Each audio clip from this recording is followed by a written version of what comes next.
Blood group diet की, तो blood group diet में ऐसे फूड कंपोनेंट आपको दिए जाते हैं जो आपके blood group Atkins diet, day diet, 1 meal diet, paleo diet और ग्लूटेन फ्री डाइट। क्या सोच रहे हैं? कौन सी डाइट करने का सोच रहे हैं?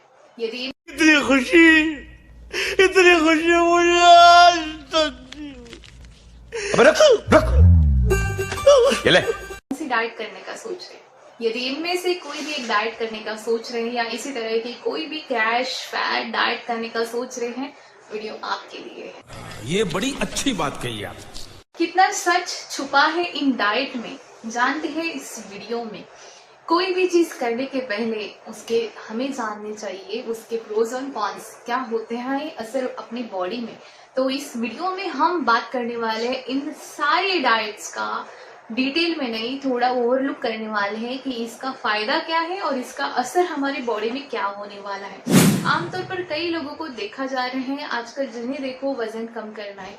वजन कम किस लिए करना है? टू बिकम हेल्दी रहने के लिए हमें वजन कम करना है, लेकिन हमें जो है इंस्टेंट रिजल्ट चाहिए, क्विक रिजल्ट चाहिए, जिसके लिए हम इन क्रैश डाइट के चक्कर में आ जाते हैं, जिसके चलते कई लोगों को है बहुत सारी परेशानियां होने लग जाती हैं।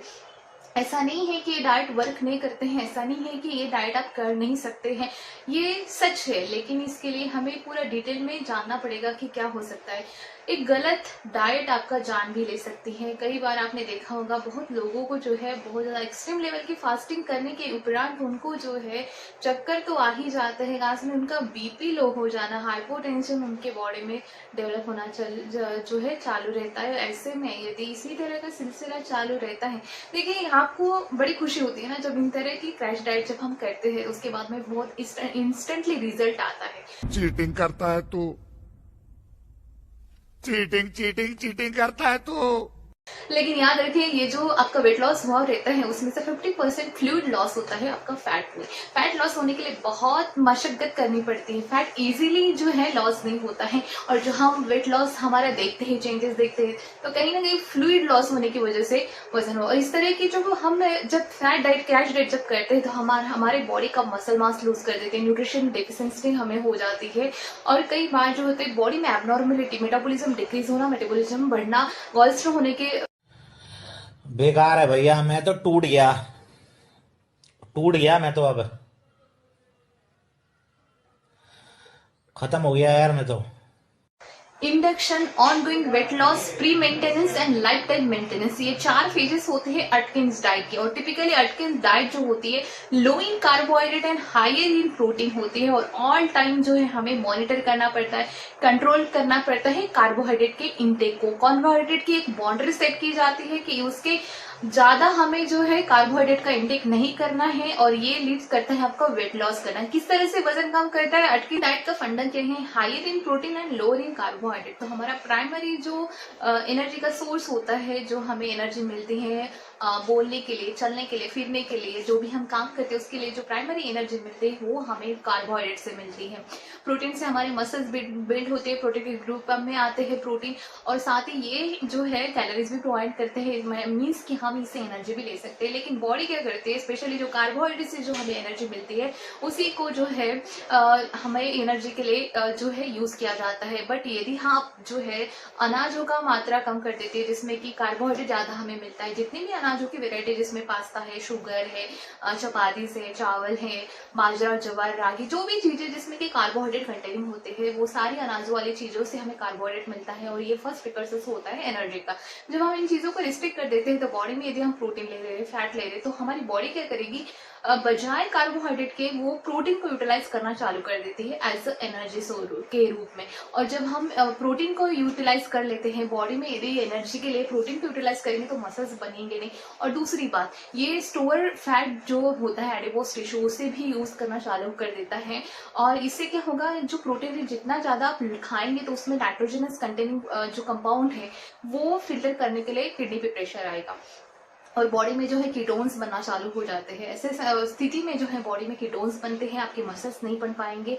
अब जितना भी प्रोटीन खा रहे पूरा जो है मसल्स, प्रोटीन जो है मसल्स बनाने का काम करता है, लेकिन आप प्रोटीन जो है आप फैट लॉस के लिए ले रहे हैं तो ये एनर्जी के लिए ले रहे हैं तो ये आपके लिए एनर्जी के लिए यूज होगा, और साथ में जो है स्टोर फैट भी एनर्जी के रूप में यूज किया जाएगा, क्योंकि प्रोटीन को खुद में पचाने के लिए जो है कैलोरीज जो है खुद के लिए ही वो बर्न करता है, साथ में स्टोर फैट है उसे भी जो है बर्न करना चालू कर देता है। तो ये फंडा होता है वेट लॉस के लिए। सिंपली कीटोसिस बनते हैं, जिस तरह से कीटो डाइट हम फॉलो करते हैं हायर इन फैट में होती है, तो इसी तरह से जो है बॉडी में कीटोन्स बनते हैं। और स्पेशली जो एटकिंस डाइट में प्रोटीन रिच होने की वजह से जो है किडनी पे प्रेशर आता है। जितने भी नाइट्रोजनस कंपाउंड जो प्रोटीन से हमें मिलते हैं तो उससे फिल्टर करने का काम जो है किडनी पे आता है, तो कहीं ना कहीं किडनी पे बहुत ज्यादा जो है प्रेशर आना चालू हो जाता है। तो इसमें जो ऑर्गन स्पेशली डैमेज होने वाला है वो किडनी वाला। नेक्स्ट हम बात करेंगे जीएम डाइट पे, जिसे कहा जाता है जनरल मोटर डाइट। ये स्पेशली जो मिलिट्री के लोग होते हैं ना उनके लिए डिजाइन किया हुआ डाइट था, जिनको क्विक वेट लॉस चाहिए था। कुछ ही दिनों में उनको जो है सप्ताह भर में उनको जो है 5 किलो तक वजन कम करना चाहिए था, तो उनके लिए जो है मिलिट्री बेस्ड डाइट था ये। बट अभी ये फिलहाल बैन है, नॉन एडवाइजेबल है, बिकॉज ये जो है हेल्थ में बहुत ज्यादा ड्रास्टिक नेगेटिव इम्पैक्ट डालता है। अब जनरल मोटर डाइट यानी जीएम डाइट क्या होती है, किस तरह से होती है, उसके बारे में थोड़ा जान लेते हैं।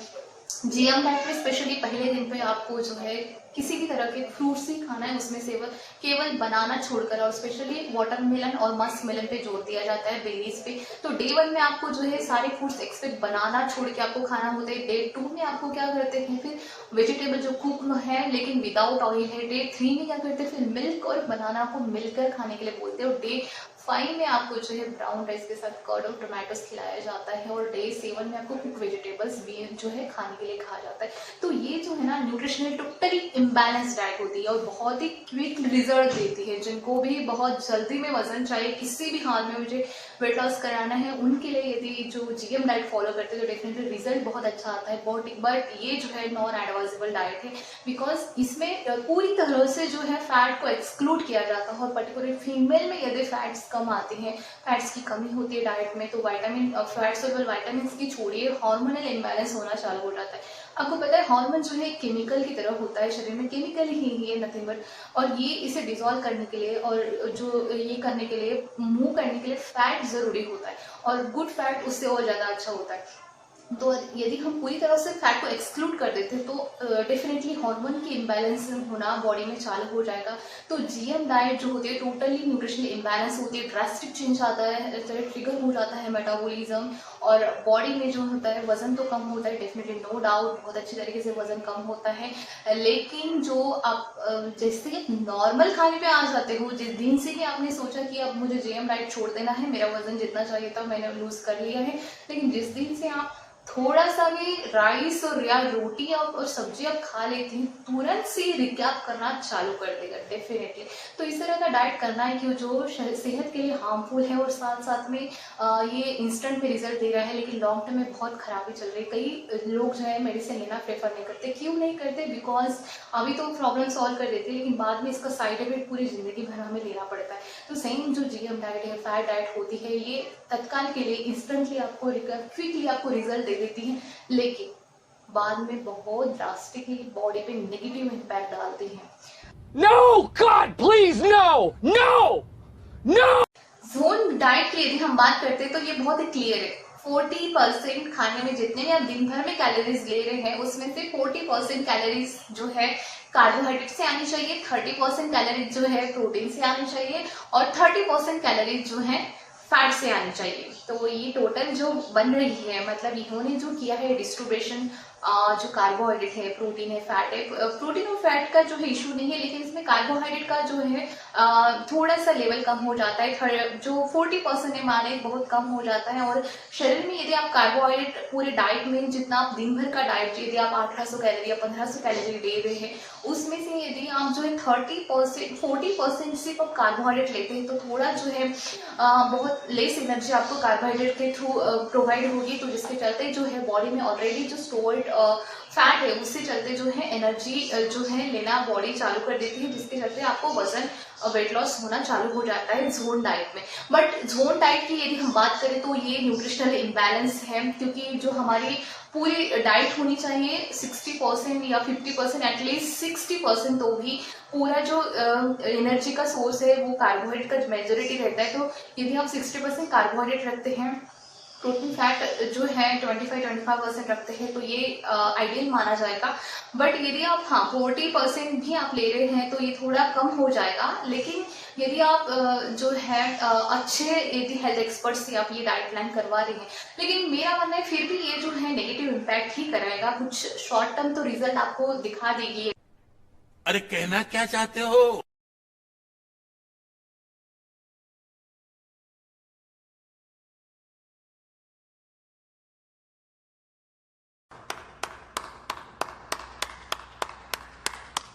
अब बात करें कि ब्लड ग्रुप डाइट, बहुत लोग जो है बहुत बेचैन होते हैं कि इस तरह का डाइट हमें मिल जाए फैंसी वाला, और जिसमें हमें ज़्यादा मेहनत भी ना करनी पड़े और इजीली हमारा वेट लॉस भी होता है। तो उस बीच जो है ब्लड ग्रुप डाइट आ सकता है।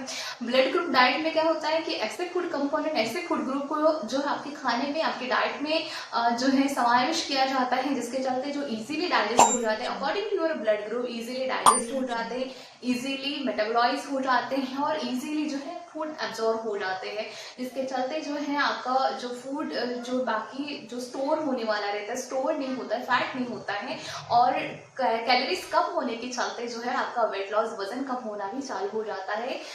जो आपका ब्लड ग्रुप है उस हिसाब से यदि आप डाइट लेते हैं। बट इसका डिसएडवांटेज और फैट डाइट इसे क्यों कहेंगे, इसे क्रैश डाइट क्यों कहेंगे, ये इसीलिए कहा जाता है क्योंकि हमें जो है सर्टेन फूड ग्रुप या फिर कंपोनेंट का रिस्ट्रिक्शन बताया जाता है, क्योंकि according to your blood group ये आपके डाइट से, ये आपकी बॉडी में इजीली जो है एब्जॉर्ब नहीं होता है, इजीली डाइजेस्ट नहीं होता है और ये इजीली मेटाबोलाइज नहीं होता है, रिजल्ट ये बॉडी में स्टोर हो सकता है एज अ फैट का जो है सोर्स करके, इसलिए इसे हटा दिया जाता है। बट जो न्यूट्रिएंट होते हैं उस फूड ग्रुप में वो हमें जो है एक बैलेंस डाइट की यदि हम बात करते हैं उसमें सारे फूड कंपोनेंट होते हैं, फूड ग्रुप होते हैं, जिससे कि हमें जो है न्यूट्रिशन की डेफिशिएंसी होने के चांसेस नहीं होते। लेकिन हम इस तरह से डाइट करते हैं, इसे इसीलिए फैट डाइट कहा जाता है क्योंकि इसमें से न्यूट्रिएंट जो बैलेंस डाइट में होते हैं, अंडर में होते हैं, वो इसमें लैक होता है, न्यूट्रिएंट कम होते हैं, पुअर न्यूट्रिएंट हम जिसे कहेंगे वो हो सकता है, इसीलिए इसे क्रैश डाइट हम कहते हैं। बट यदि आप किसी हेल्थ एक्सपर्ट के साथ जो बहुत ही ज्यादा एक्सपर्ट है ब्लड ग्रुप डाइट बनाने में, उनके अंडर में यदि आप करते हैं तो डेफिनेटली ये आपको जो है पूरक सप्लीमेंट्स आपको खिला सकते हैं। लेकिन आप ये बहुत लॉन्ग टर्म में नहीं कर सकते। कोई भी डाइट जो फैट डाइट में आते हैं, क्रैश डाइट में आते हैं, वो लॉन्ग टर्म में करेंगे तो बहुत गंदा इफेक्ट जो है आपकी बॉडी में असर करेगा। बोला तूने? नहीं, पहले क्या बोला? चल चलो जाके इलाज। कीटो डाइट की यदि हम बात करते हैं, कीटोजेनिक डाइट होती है स्पेशली जो है एपिलेप्सी यानी मिर्गी वाले पेशेंट के लिए डिजाइन की होती है और उनके लिए ये जो है बहुत ही हेल्पफुल डाइट होती है। जितने भी बच्चे जो है मिर्गी वाले बच्चे हैं या यंग स्टेज में है, एल्डर पीपल है, जिनको भी मिर्गी की समस्या है, उन्होंने जो है कीटोजेनिक डाइट फॉलो करनी चाहिए, उनके लिए बहुत हेल्पफुल होती है। लेकिन वेरस साथ में ये ना वजन भी कम करते हैं, इसीलिए जो वजन वेट वॉचर्स जो होते हैं इनको कुछ ना कुछ ट्रेंड चाहिए क्योंकि शॉर्टकट्स ढूंढते रहते हैं। तो उन्होंने क्या किया, कीटो डाइट खुद पे ही ट्राई करना चालू कर दिया। तो कीटोजेनिक डाइट में क्या होता है, पर्टिकुलरली 70 to 80% जो होता है जो एनर्जी मिलनी चाहिए वो फैट के थ्रू मिलनी चाहिए, मतलब फैट के रूप में लेते हैं। और जो 5 से 10% जो है कार्बोहाइड्रेट लिया जाता है और 10 से 15% जो है प्रोटीन लिया जाता है। तो जो फैट का परसेंटेज होता है बहुत ही ज्यादा हायर होता है। पहले तो आपको फास्टिंग कराई जाती है 72 आवर्स की, क्योंकि बॉडी में जब वो फास्टिंग करते हैं तो जो बॉडी का स्टोर फैट है वो यूज होना चालू हो जाता है, कीटोन्स बनना चालू हो जाता है पर्टिकुलर बॉडी में। और जब ये बन जाते हैं तब आपको फैट्स खिलाया जाता है, फैट रिच फूड्स जैसे एग है, मीट है, जिसमें कि हाई चीज है, जिसमें बहुत ज्यादा अमाउंट जो है फैट का होता है, वो चीजें आपको, घी है, ये चीजें आपको खाने को दी जाती है। तो इससे जो है कीटोन्स और ज्यादा बढ़ते हैं। इन बीच में यदि आप हायर कार्बोहाइड्रेट पे जाते हैं तो जो कीटोसिस की मैकेनिज्म जो चालू होती है, जिससे कि फैट स्टोर फैट यूज करके जो फैट बर्न हो रहा होता है, तो वो मैकेनिज्म स्टॉप हो जाती है। इसीलिए जो है कार्बोहाइड्रेट का जो रिस्ट्रिक्शन बताया जाता है 5 to 10 ग्राम तक। प्रोटीन, क्योंकि जहाँ पे भी फैट की फूड आते हैं उसमें प्रोटीन तो होता ही, जैसे कि नॉनवेज फूड में आप देखिएगा फैट परसेंटेज भी होता है और प्रोटीन भी अच्छा खासा होता है। तो ये जो डाइट है ये डायबिटिक पेशेंट के लिए भी अच्छी होती है। बट लॉन्ग टर्म में यदि बॉडी में कीटोसिस बनते रहेंगे तो कीटोएसिडोसिस की स्थिति बनने के चांसेस होते हैं। नॉर्मल यदि आप बहुत कम एज के हैं और आपको नॉन डायबिटिक है फिर भी आपकी बॉडी में कीटोन्स बनना चालू हो जाता है, कीटोएसिडोसिस होने के चांसेस बहुत ज्यादा होते हैं। तो ये डाइट जो होती है, स्पेशली कीटो डाइट जो है, ये बॉडी में कीटोन्स बनाने का काम करते हैं। पहले तो फास्टिंग पे रहते तो उससे डेवलप हो जाता है कीटोन्स बनना, उसके बाद में फैट रिच फूड्स खाते हैं तो और ज़्यादा जो बॉडी में जो स्टोर फैट होता है और उसे यूज़ किया जाता है और ये जो है और ज़्यादा बॉडी में कीटोन्स बनाता है और बेसिकली कीटोसिस बनने के बाद ही आपका वेट लॉस होता है। और अपने लापरवाही का नतीजा है। डाइट है या क्रैश डाइट जिसे हम कह रहे हैं, जो इंस्टेंट क्विक आपको रिजल्ट देते हैं, ये करने का मतलब ये रिजल्ट आपको दे देती है, लेकिन इसका साइड इफेक्ट के बारे में यदि हम बात करें, देखिए आप किसी हेल्थ प्रोफेशनल जो कि पर्टिकुलर डॉक्टर हैं या पर्टिकुलर डिग्री होल्डर या रजिस्टर्ड डाइटिशियन है, उनके अंदर में आप करते हैं तो वो इन सारी चीज़ों को बैलेंस में कर देंगे कि कीटो डाइट की क्या साइड इफेक्ट हो सकते हैं। तो उसके लिए आपको क्या करना है, लो फैट डाइट यदि आप ले रहे हैं या फिर एटकिंस डाइट ले रहे हैं तो इसमें आपको क्या मिसिंग हो रहा है, जो बैलेंस डाइट में आपको मिलता है वो एटकिंस डाइट में आपको क्या नहीं मिल रहा है, ये चीज़ों को वो बैलेंस करके आपको जो है डाइट बना देते हैं या फिर सप्लीमेंट्स जो है पूरक आहार उसके साथ में जोड़ देते हैं। लेकिन आप किसी हेल्थ प्रोफेशनल की हेल्प ना लेते हुए खुद से ही यदि आप फॉलो करते हैं या किसी जिन्हें थोड़ी बहुत जानकारी है, डिटेल में उनकी जानकारी नहीं है, इन लोगों से यदि आप मार्गदर्शन से आप यदि इस तरह की डाइट करते हैं तो डेफिनेटली शरीर को नुकसान जरूर पहुंचेगा।